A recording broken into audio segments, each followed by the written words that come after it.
Hola a todos, soy Concha Martínez y vamos a comenzar una nueva unidad en el curso de teledermatología en atención primaria. En este tema vamos a profundizar en el conocimiento de uno de los cánceres de piel que afectan con más frecuencia a la raza humana, el carcinoma vasocelular.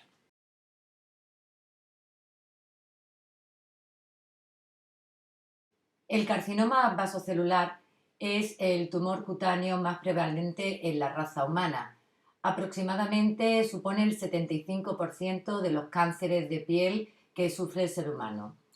Entra dentro de la clasificación de cáncer no melanoma y dentro de este apartado supone el 80% de los casos. Su etiología procede de las células pluripotenciales de la capa basal, además del folículo pilosebáceo, y lo vamos a encontrar fundamentalmente en zonas de piel fotoexpuestas. Básicamente lo vamos a encontrar a nivel de la zona facial, en la región en V del escote y zona alta de la región dorsal. No presenta lesión precursora, lo vamos a encontrar siempre a partir de piel sana, a diferencia de otro tipo de cánceres como es el espinocelular. Normalmente presenta un crecimiento muy lento, con metástasis muy excepcionales. Sin embargo, en algunas ocasiones, el desarrollo del vaso celular es muy agresivo, sobre todo cuando lo encontramos en zonas de fisura embrionaria, tales como el canto interno del ojo, la aleta nasal o la zona preauricular. En estos casos puede llegar a producir una destrucción de tejido muy extensa. No vamos a encontrar este tipo de cánceres a nivel de mucosas dermopapilares y es una entidad que tiene un aumento de la incidencia anual hasta de un 10%.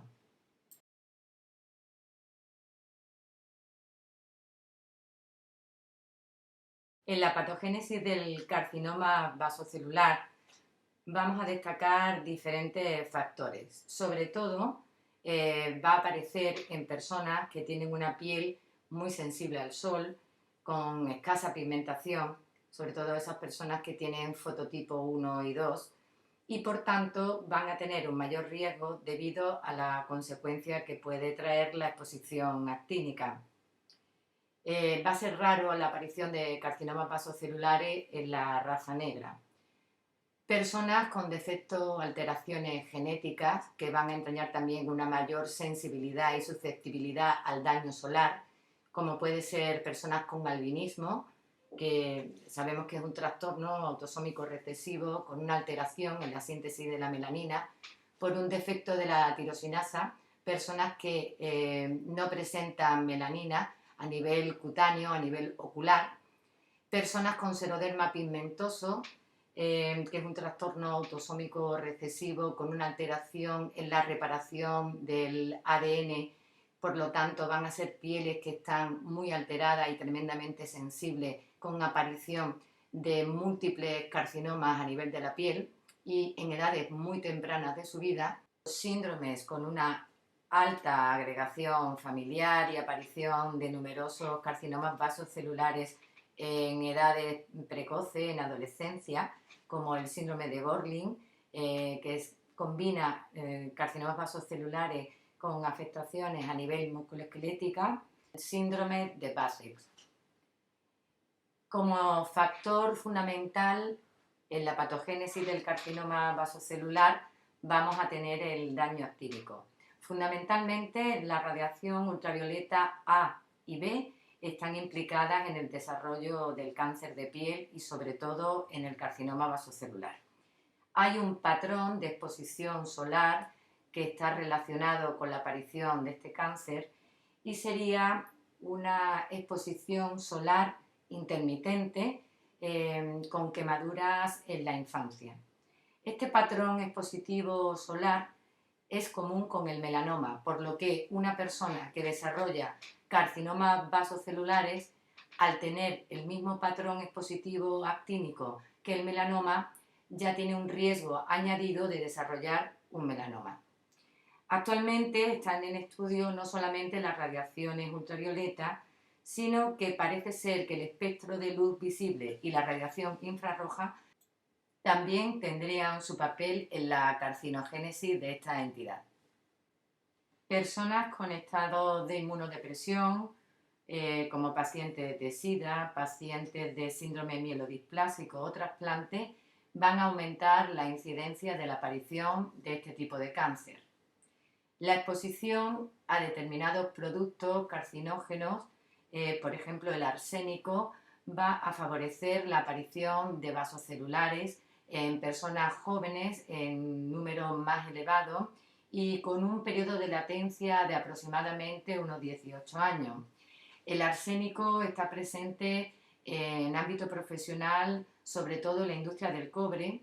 Lo podemos encontrar también en los peces, en los mariscos y también en aguas que pueden estar, por ejemplo, el agua de pozo, personas que han estado viviendo en zonas rurales, bebiendo agua de pozo durante bastantes años, son personas que tienen más probabilidad de desarrollar vasos celulares múltiples. En zonas de piel que tienen un daño crónico, como cicatrices tórpidas, zonas de radiodermitis, lesiones cutáneas, como lesiones de una hidrosadenitis supurativa crónica, tienen un aumento también de la incidencia de cáncer. En las imágenes podemos observar en la superior una piel de una persona anciana de localización malar. Se observa un intenso daño actínico y múltiples lesiones ulceradas que corresponden a carcinomas vasocelulares. En la imagen inferior corresponde a un individuo adulto, topografía facial y mano, donde se ven múltiples lesiones, incluso con costra perteneciente a un xeroderma pigmentoso.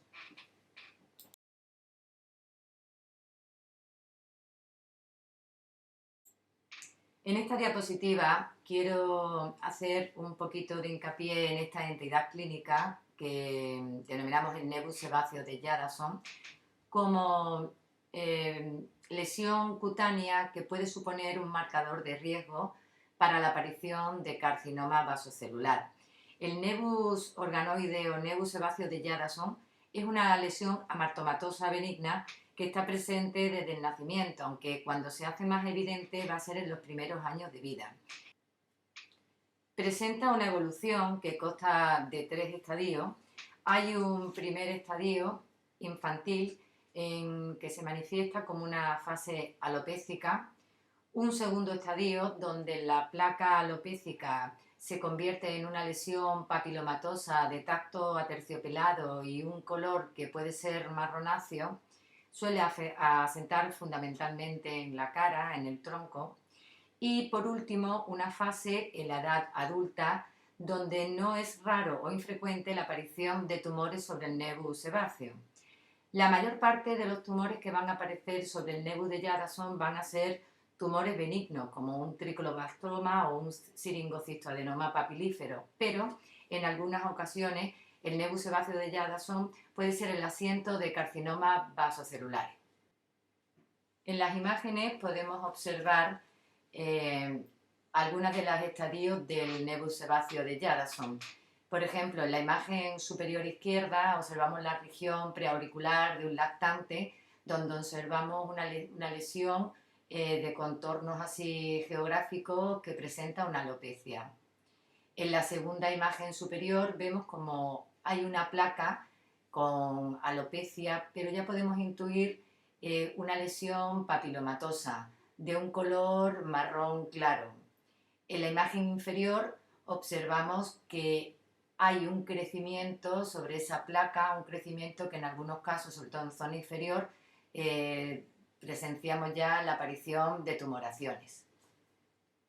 Otro factor de riesgo muy importante para la aparición del carcinoma vasocelular es haber padecido previamente un cáncer de piel dentro de la clasificación de cáncer de piel no melanoma.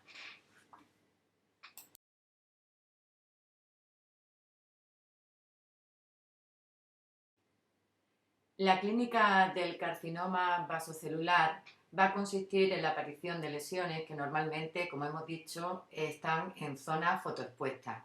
Vamos a observarlo en zona facial, V de escote y zona superior de espalda. Si pudiéramos realizar o trazar una línea imaginaria que fuera desde la comisura vocal al lóbulo de la oreja, podríamos observar que el 80% de las lesiones de carcinoma vasocelular se van a encontrar por encima de esta línea imaginaria. Presentan habitualmente muy poca sintomatología. Prácticamente hay algunas personas que no son conscientes de tener algún tipo de vasocelular. En algunos casos el paciente puede quejarse de un leve prurito, alguna sensación disestésica, o en el caso de que haya vasocelulares con zona ulcerada puede presentar un pequeño sangrado cuando esa costra hemática se desprende. Generalmente van a ser lesiones únicas, aunque siempre hay que hacer una buena exploración porque siempre tenemos que descartar que haya lesiones múltiples. Y podemos observar que en algunos tipos de carcinomas vasocelulares va a haber un depósito de pigmento como epifenómeno que no va a interferir para nada en el pronóstico ni la evolución de esta entidad, pero que nos va a dar unas imágenes que estudiaremos posteriormente en la dermatoscopia de este tipo de cáncer.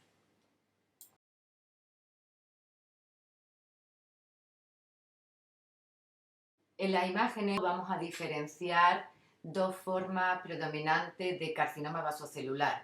Una forma superficial en la que no vamos a observar una masa nodular y una forma nodular o elevada que va a ser la manifestación clínica más importante y más frecuente dentro de este tipo de cáncer.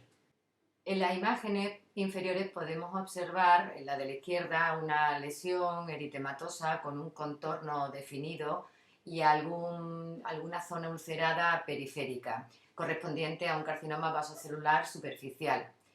En la derecha podemos observar una lesión nodular en localización preauricular con una costra en la zona apical y numerosas telangiectasias que surcan la lesión, correspondiendo a un carcinoma vasocelular nodular ulcerado.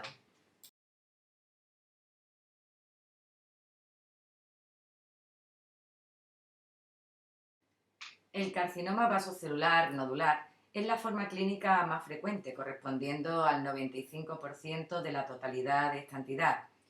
Son pápulas, nódulos rosados, translúcidos, que están surcados por telangiectasia y que presentan un brillo perlado, nacarado característico.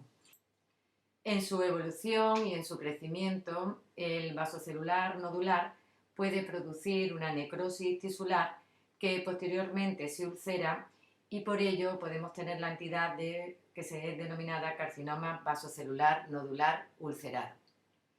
A veces esta ulceración es muy precoz, con lo que no vamos a poder observar la lesión nodular característica de este tipo de carcinoma, sino que vamos a observar como una especie de úlcera en forma de saca bocado, correspondiendo a la entidad clínica denominada ulcus rodens. A veces, de forma muy poco frecuente, el vasocelular se puede comportar de forma muy agresiva y sobre todo en determinadas localizaciones, como hemos hablado anteriormente, de fisuras embrionarias, afectando y destruyendo tejidos profundos, convirtiéndose en lesiones muy penetrantes y destructivas y conformando la entidad ulcus terebrans.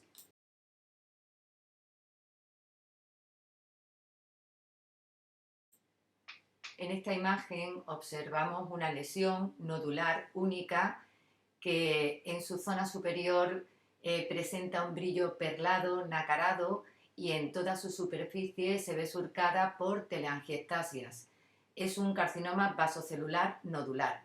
Al no haber ningún tipo de ulceración, no podríamos añadirle el apellido de carcinoma vasocelular nodular ulcerado.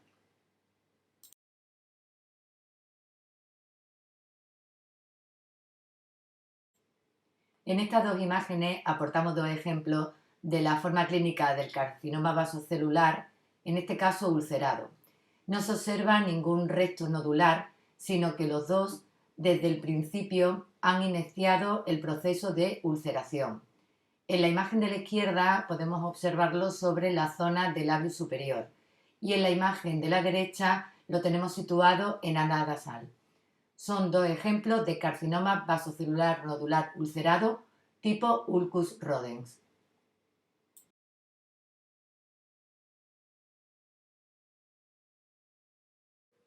Otras formas de comienzo clínico del carcinoma vasocelular, como hemos dicho anteriormente, van a ser formas superficiales, aunque quiero recalcar que lo habitual es que cuando nos enfrentemos al diagnóstico de un carcinoma vasocelular, en la gran mayoría de los casos va a ser de la forma clínica nodular. Sin embargo, hay formas que son superficiales desde el inicio. Se localizan de forma frecuente a nivel de tronco y espalda y no suelen ser lesiones únicas, sino que suelen presentarse en un número diferente. Tiene muy escasa sintomatología, el paciente prácticamente no advierte ningún tipo de síntoma, tienen un crecimiento muy lento y a veces pasan mucho tiempo desapercibido. Al no tener el aspecto clínico de las formas nodulares, en estos casos muchas veces vamos a depender también de la ayuda del diagnóstico histológico una vez extirpada la lesión. Dentro de las formas superficiales vamos a encontrar tres subtipos que vamos a mencionar, que son el carcinoma vasocelular superficial eritematoide, el carcinoma vasocelular superficial pagetoide y el esclerodermiforme. En el subtipo eritematoide lo que vamos a encontrar es una placa eritematosa más o menos infiltrada en el tejido, lisa o ligeramente descamativa en su superficie, que presenta un borde nítido y que está ligeramente elevado. Si observamos la periferia de la lesión, vamos a poder intuir pequeñas perlitas con brillo que asemejan a nivel mucho de tamaño menor las lesiones nodulares que encontramos en la otra forma clínica ya anteriormente explicada.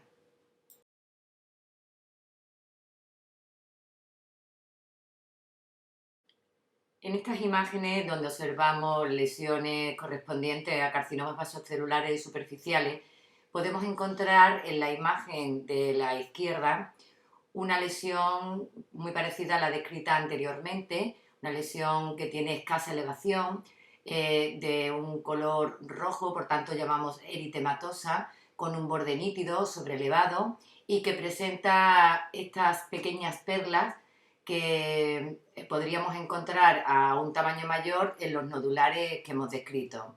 Cuando estudiemos las características, los patrones dermatoscópicos del carcinoma vasocelular, vamos a poder ayudarnos mucho de la aportación que origina la dermatoscopia, porque nos va a dar una serie de patrones que nos van a ayudar mucho a poder diagnosticar este tipo de cánceres. En la imagen de la derecha podemos observar una zona de triángulo de escote con un daño actínico y observamos diferentes lesiones como en salpicaduras, que son ulceradas, de escasa profundidad en el tejido y con un contorno perfectamente definido. Podemos comenzar a preocuparnos debido a que, bueno, cuando nos encontremos con el paciente en atención primaria podemos decir, bueno, yo realmente puedo tener una confusión y equivocarme en el diagnóstico cuando venga, por ejemplo, una señora con un escote con esta serie de lesiones, pues a lo mejor puedo pensar que es una salpicadura, por ejemplo, cocinando o que o es un poco de eczema de contacto o alguna otra lesión. Normalmente, cuando tengamos un paciente que tiene una lesión ulcerada, que no cura, que no cicatriza, que no cierra, en ausencia de algún trastorno clínico que tenga el paciente, como puede ser una diabetes mal controlada, que ponemos tratamiento con corticoides, por ejemplo, y no observamos ninguna evolución. Ante una ulceración indolente que no evoluciona, deberemos siempre pedir la ayuda del dermatólogo de zona.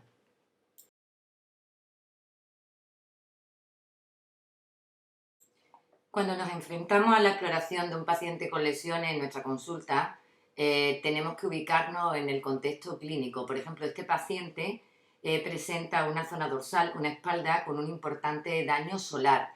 Es una espalda que tiene numerosas lentiginosis, prácticamente la espalda es una pura lentiginosis y algunas zonas ya de hipopigmentaciones, que es signo de una piel ya muy castigada. Hay dos zonas prácticamente en el tercio medio de la imagen, en la cual observamos una zona eritematosa, en la que está situada más a la derecha. Incluso podemos ver un brillo nacarado, perlado, con múltiples telangiectasias en superficie. Son lesiones indolentes, con una evolución muy lenta y que prácticamente no va a causar síntomas. En algunos casos, que pueden tener pequeñas ulceraciones en superficie, el paciente puede notar un sangrado mínimo. Son dos formas superficiales de carcinoma vasocelular.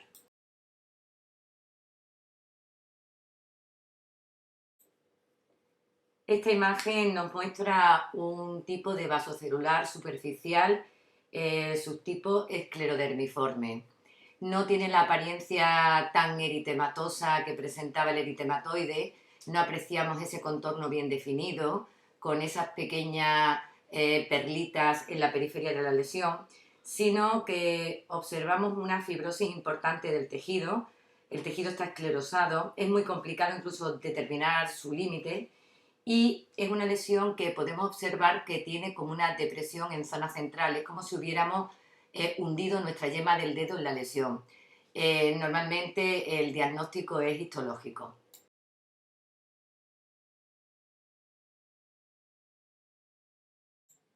Tanto en la forma nodular como en la forma superficial del vaso celular podemos encontrar la presencia de pigmento.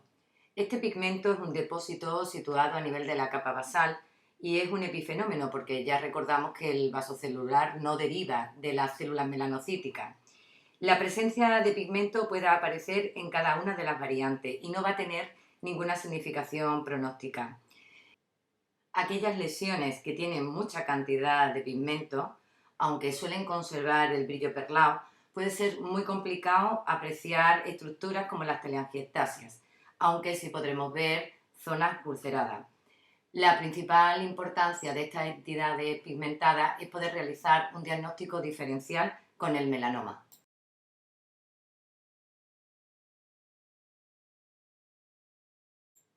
Pasamos a describir formas especiales de vasos celulares que podemos encontrar en la consulta. El tumor fibroepitelial de Pincus es una entidad rara que normalmente para el diagnóstico va a precisar una confirmación histológica.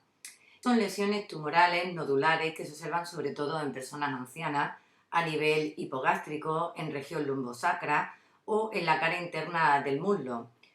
Son lesiones que en algún momento podemos extirpar, mandar la anatomía patológica y encontrarnos el diagnóstico a nivel histológico, porque tienen un aspecto muy similar a un acrocordón, a un nevus o a una queratosis seborreica. A nivel histológico, algunas veces el tumor fibrovitelial puede ser un tipo de vasocelular y a veces tumores benignos como un tricoblastoma.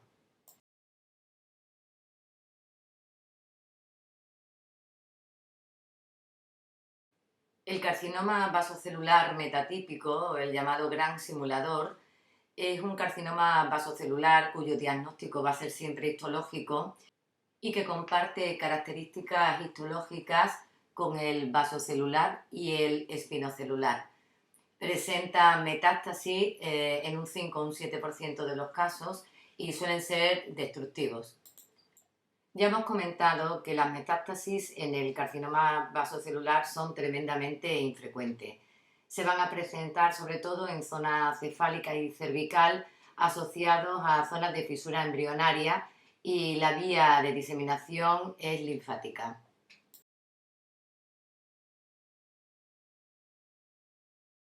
A continuación vamos a describir las principales lesiones que vamos a poder encontrar en las consultas de atención primaria que pueden entrañar un diagnóstico diferencial con el carcinoma vasocelular. Siempre hay que advertir que ante la más mínima duda en la naturaleza de la lesión que estamos explorando, nos abstendremos de tratar la lesión y siempre la derivaremos a la consulta de dermatología utilizando el programa de teledermatología. Las queratosis seborreicas son tumores benignos epidérmicos muy frecuentes que tienen un componente autosómico dominante. Son lesiones de tacto untuoso, pápulas que se localizan a nivel de la cara, a nivel del tronco, sobre todo en la espalda, y presentan en su superficie un punteado negruzco que se hace muy evidente si pulverizamos un poco de nitrógeno líquido, que se denominan pseudocomedones. Están muy relacionadas con la edad y normalmente no tiene absolutamente ningún tipo de malignidad.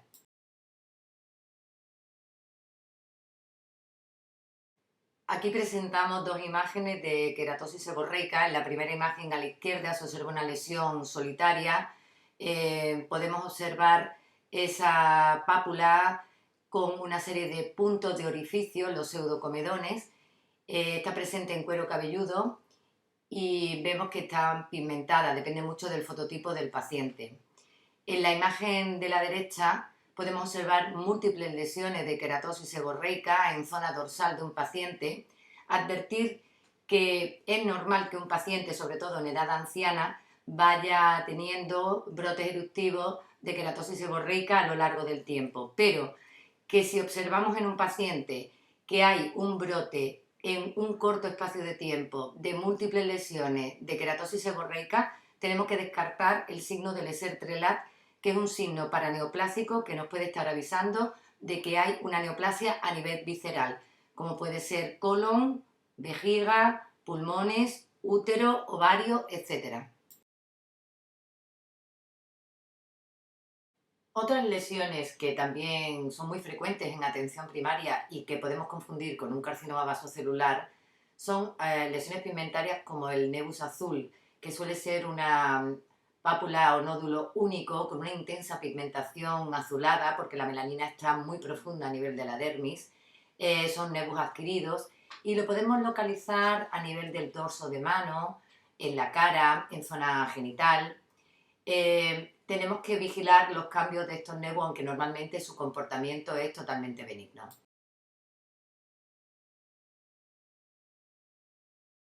El melanoma sería la entidad más importante a la hora de hacer el diagnóstico diferencial con el vasocelular, sobre todo con aquellas formas muy pigmentadas.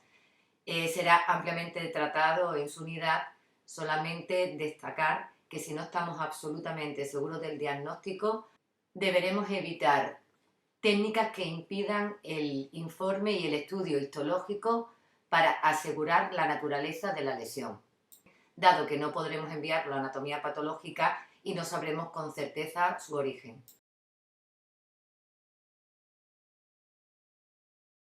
En este apartado de la unidad vamos a comenzar a describir las diferentes líneas de tratamiento del carcinoma vasocelular. Nuestra función como médico de familia va a ser el cribaje de las lesiones que nos lleguen a atención primaria y su derivación a las consultas de especialistas en dermatología, utilizando el programa de teledermatología siempre que sea posible. Dentro de los tratamientos no quirúrgicos, destacamos imiquimod al 5%. Es un fármaco inmunomodulador que promueve la síntesis y liberación de citoquinas de las células de Langerhans. Aumenta la citotoxicidad por las natural killers y estimula la acción de los linfocitos T. La pauta de aplicación más frecuente va a consistir en utilizarlo 3 veces en semana durante aproximadamente 4 semanas. Durante el tratamiento se pueden presentar efectos secundarios a nivel local, como la aparición de un eritema, incluso el desarrollo de costras, y a nivel sistémico también se puede producir astenia, artralgias y síntomas pseudogripales. Debe emplearse con muchísima precaución en pacientes con patología inmunitaria. Habitualmente vamos a utilizar imiquimod, sobre todo en vasocelulares superficiales que son multifocales y que van a estar situados en localizaciones comprometidas. También va a ser de especial utilidad en aquellos pacientes que tienen un alto factor de riesgo quirúrgico, como pacientes de edad avanzada o pacientes que son pluripatológicos. La terapia fotodinámica está especialmente indicada en el tratamiento del carcinoma vasocelular superficial. Utiliza un agente sensibilizante como el ácido 5-aminolebulínico o el metilaminolebulinato, que se aplica vía tópica. Este agente se va a activar porque vamos a utilizar una fuente lumínica que va a producir la necrosis tumoral. La criocirugía es una técnica utilizada en el tratamiento del carcinoma vasocelular. Normalmente se suele indicar en lesiones menores de 2 centímetros, excluyendo formas que sean recurrentes o de límites imprecisos. El principal inconveniente que presenta la criocirugía es que al provocar un daño en el tejido no va a poder permitir un control histológico. Las principales contraindicaciones de su aplicación van a ser aquellas lesiones situadas en cuero cabelludo, en el surco nasofacial y en piernas. Pacientes que presenten intolerancia al frío, síndrome de Raynaud, crioglobulinemia, también vamos a tener que utilizar otro tipo de técnicas. Las complicaciones más frecuentes van a ser la presencia de hipo o despigmentaciones, la presencia de un edema, cicatriz hipertrófica y la posibilidad de recidiva en un 4% de los pacientes tratados con esta técnica.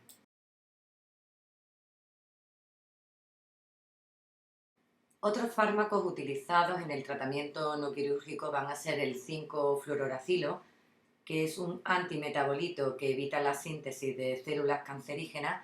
Se suele utilizar en carcinomas vasocelulares superficiales, la aplicación de interferón intralesional y la utilización de radioterapia, que está indicada sobre todo en lesiones del polo cefálico, en lo que es necesario preservar tejido. También es útil en la aplicación sobre zonas cercanas a fisuras embrionarias, como el canto interno del ojo o el área preauricular.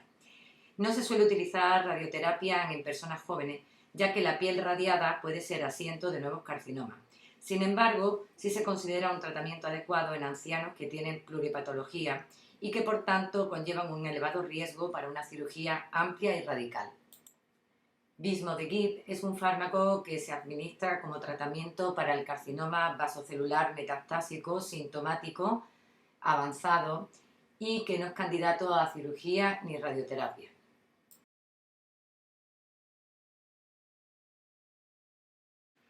El tratamiento quirúrgico del vasocelular contempla la cirugía convencional, que consiste en la exéresis del tumor con márgenes suficientemente amplios. Lo ideal es dejar aproximadamente unos 5 milímetros de margen y está indicada en vasocelulares nodulares, aquellos que son infiltrantes y recidivantes. La cirugía con bisturí eléctrico tiene el inconveniente de que carece de control histológico, pero puede usarse en personas ancianas en lo que no es posible aplicar otro tratamiento. Se considera una terapia de segunda elección respecto a la cirugía convencional. Destacar la cirugía de Mohs, que se aplica habitualmente a formas recurrentes de vasocelular, dado que consigue el mejor resultado en la exéresis afectando al mínimo tejido sano. Permite un control completo de márgenes quirúrgicos y normalmente está indicada en carcinomas vasocelulares que tienen un alto grado oncológico.